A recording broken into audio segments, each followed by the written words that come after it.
এক কোনা একবার সাফা করে দিয়ে জানি জিরো মারণ নাকি। আর কার দেখো তো হাসান আলী ঘুরে ঘুরে দেখো, দেখছে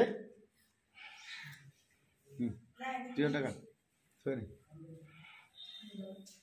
মহিনুল বেশি আর আমি ইয়াটা দেখতে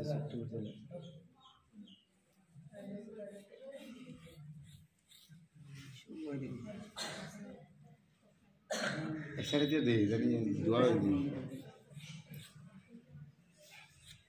এটা যদি নিয়মে থাকতো ঠান্ডার মধ্যে তখন চললে ভালো থাকতো, কিন্তু নিয়মে নাই দেখে আজকে কপালের দুর্গতি। মুরব্বীরা কইছে উলুর লগত বগরি পড়া যায়।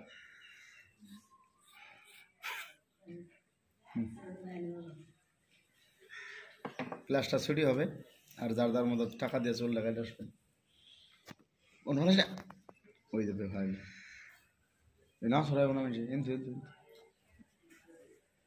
ওই যে ওই যে দেখছি ওটা মোল্লা একজন ডাইকে নিয়ে আয়।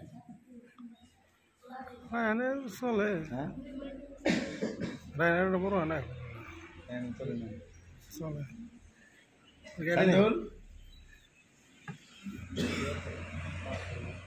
হ্যাঁ ঠিক আছে ঠিক আছে মনির মনির আচ্ছা ঠিক আছে এই দেওয়ারটা বড় হয়েছে তেমনি চুল কাটেন নতুন প্লান তো যাক চুল কাটেন ঠিক করে একবারে না।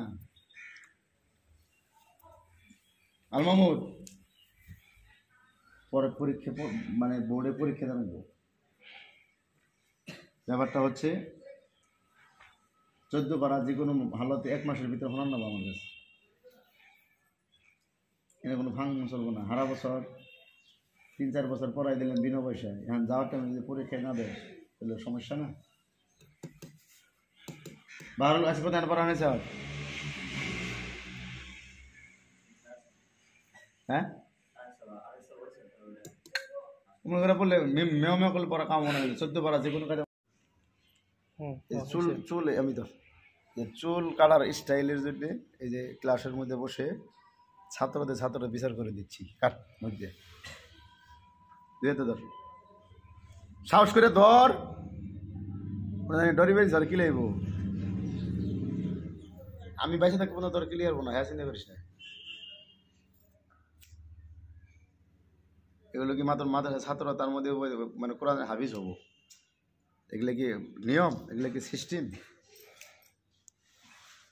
মধ্যে ঢুকে যাও জানি চুল কাটন নাকি জানি জিরো দিয়ে সিধা আঙ্গুলে ঘি না উঠলে হ্যাঁ আঙ্গুলে বেহা করন নাকি ধোকাবাজি মানুষের করন যায় আল্লাহর নয় করন যায় হবো।